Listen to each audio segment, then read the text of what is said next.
Na perspectiva histórica de um país com perto de 900 anos, o penoso caminhar numa crise comparável à vivida nos tempos da Primeira República, cujo centenário este ano estamos a comemorar com muito fausto, permite-nos retirar diversas conclusões.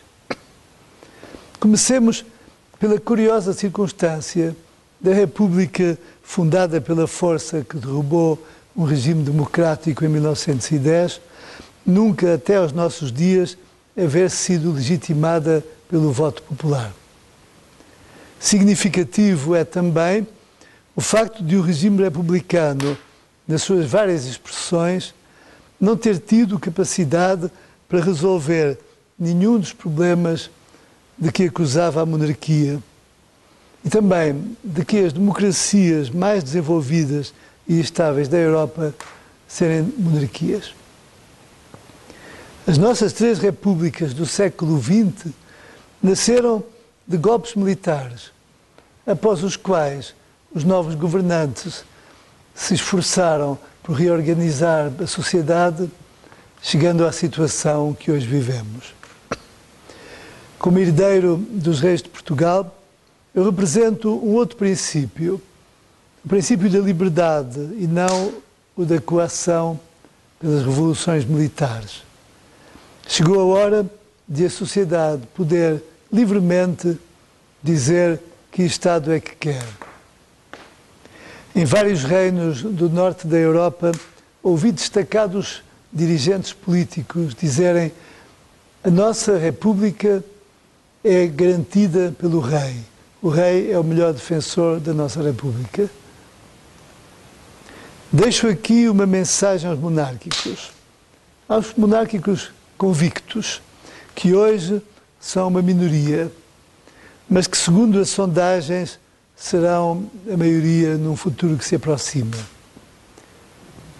Quero lembrar que essas sondagens chegam a referir 20, 30, 40% de monárquicos, conforme a maneira como as perguntas são feitas.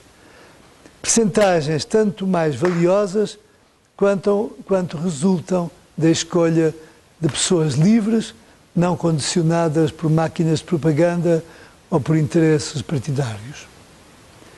Quero agradecer a esses monárquicos a sua generosidade, o seu entusiasmo, a sua dedicação quando içam nas ruas as bandeiras das esquinas com a coroa. E quero dizer-lhes que continuarei a acompanhá-los, como sucedeu recentemente no 5 de outubro em Guimarães. 5 de outubro, data da independência de Portugal. A situação humilhante em que a nação se encontra perante nós próprios e a comunidade internacional obriga-nos a refletir sobre novos modelos de desenvolvimento económico e de vida em sociedade, inspirados na caridade, que, no meu entender, tem um sentido muito mais abrangente do que a solidariedade. Com efeito, depois da expectativa inicial do projeto da União Europeia, que a generalidade dos membros abraçou e que, se assumindo na sua origem como um projeto de cooperação entre Estados, com os mais ricos a ajudarem os mais pobres, passou rapidamente de miragem a tragédia, com os mais fortes a ditarem regras e a castigarem as sanções aos mais vulneráveis. Neste contexto de incerteza e preocupação, são por isso cada vez mais as vozes autorizadas que preconizam a necessidade da reforma do modelo de desenvolvimento económico global. A reativação estratégica e equilibrada de uma agricultura sustentável e ecologicamente correta é fundamental para enfrentarmos com segurança os desafios atuais, como foi dito pelo próprio Papa Bento XVI há pouco tempo. Precisamos de um novo modelo para conseguirmos mais felicidade e bem-estar com menor desperdício de recursos, que deverão ser melhor e mais justamente partilhados para que a ninguém falte o essencial. Havendo tantas necessidades de apoio às populações, seria desejável dinamizar as antigas tradições de voluntariado, como aliás é prática nos países desenvolvidos, recorrendo também aos serviços dos beneficiários de subsídios do Estado como condição para receberem esses subsídios. Pois que receber subsídios sem dar uma contribuição para a sociedade é viver de esmola e isso não é bom para ninguém. Portugal não pode cair no desânimo. Esse desânimo a que nos conduzem os constantes e confusos acontecimentos políticos nacionais amplamente noticiados. É fundamental acreditar no futuro e partilhar a esperança, nunca nos esquecendo de onde viemos e para onde queremos ir. Para isso, há que cultivar os exemplos de competência, seriedade e coragem na defesa de ideais, combatendo a falta de autenticidade, que infelizmente é uma das características mais marcantes da nossa época. Quem está na política deve ter como primeiro e último objetivo servir a pátria e, em particular, permitir o progresso dos mais desfavorecidos. Para que essa valorização dos mais desfavorecidos possa ser possível, teremos de repensar todo o nosso sistema educativo, desde o pré-primário até ao superior, adaptando os cursos às necessidades profissionais atuais e futuras e criando, com suporte da rede de ensino privado e cooperativo, condições para que as famílias com menos recursos, para que elas possam escolher os estabelecimentos que gostariam que os seus filhos frequentassem, sem que tal venha a implicar aumento de encargos para o Estado. Tenho visitado muitas escolas nos últimos tempos, onde me explicam que os programas são desajustados às realidades atuais e culturais e às saídas profissionais, e particularmente são desajustados aos jovens com problemas de adaptação cultural.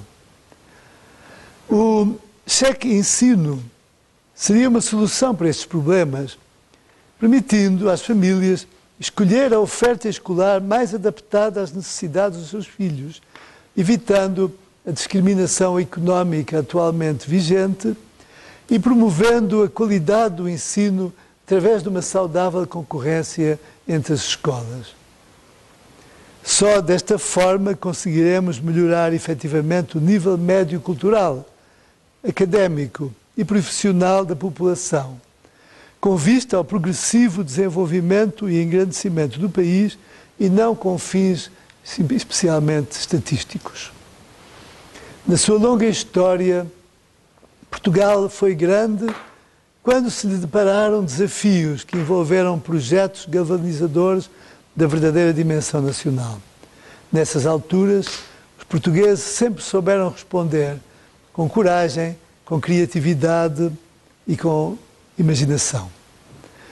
Hoje é no mar e na lusofonia que a nossa atenção deve ser focada como áreas de eleição para realizar um projeto de futuro para o país e para a comunidade dos países de língua portuguesa. Afinal, são estas duas vertentes que desde o início da expansão marítima portuguesa, com períodos de maior ou menor brilho, maior ou menor envolvimento, têm marcado o nosso desígnio.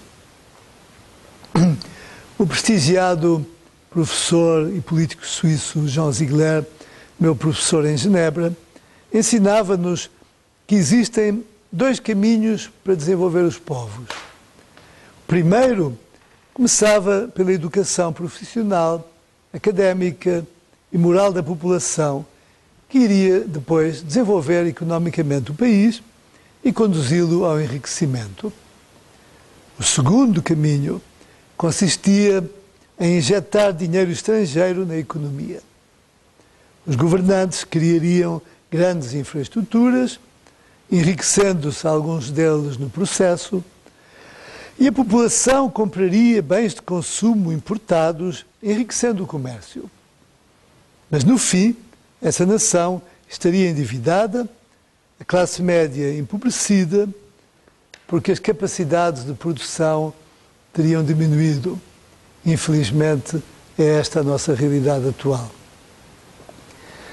Deixo para os especialistas apontarem os fatores da crise que nos fustiga, fazerem os diagnósticos acertados, apontarem as vias de solução.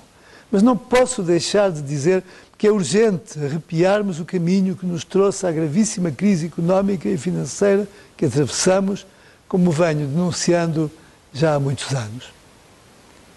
Foi justamente nesse sentido que este ano, pela segunda vez, promovi, no âmbito da Comissão Dom Carlos 100 anos, a organização do Congresso Mares da Lusofonia, que permitiu uma participada reflexão com representantes de todos os países da CPLP acerca da valia dos mares e das estratégias políticas, de segurança, jurídica, ambiental, científica, tecnológica e económica, cujos trabalhos serão enviados aos respectivos governos.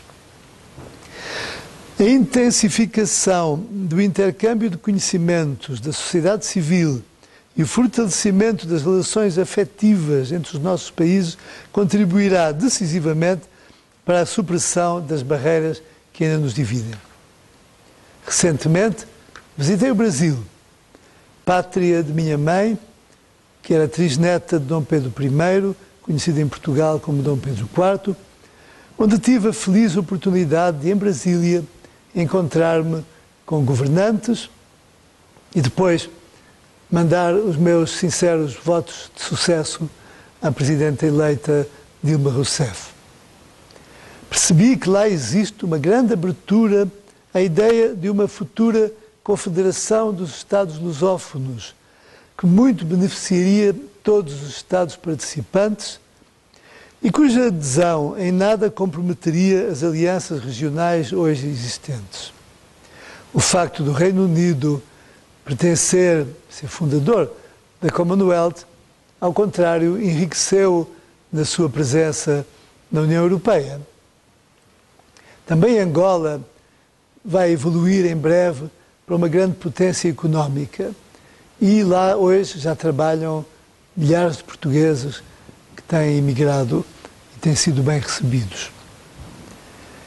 Ainda sobre a importância da afetividade que naturalmente se cultiva na comunidade lusófona, virá a propósito de salientar a decisão do governo de Timor, país ao qual me ligam profundas relações de amizade, quando, há semanas, declarou o seu auxílio a Portugal na compra de uma parte da nossa dívida externa. Para concluir, gostaria de transmitir a todos os portugueses uma mensagem de ânimo. Não vos deixeis abater pela situação de dificuldades económicas e pela crise moral que atualmente nos invade. Lembrai-vos que tivemos momentos bem mais graves na nossa história, em que a perenidade da instituição real foi suporte decisivo para a recuperação conseguida. A dinastia, baseada na família, oferece o referencial de continuidade de que Portugal está carente há 100 anos. Viva Portugal!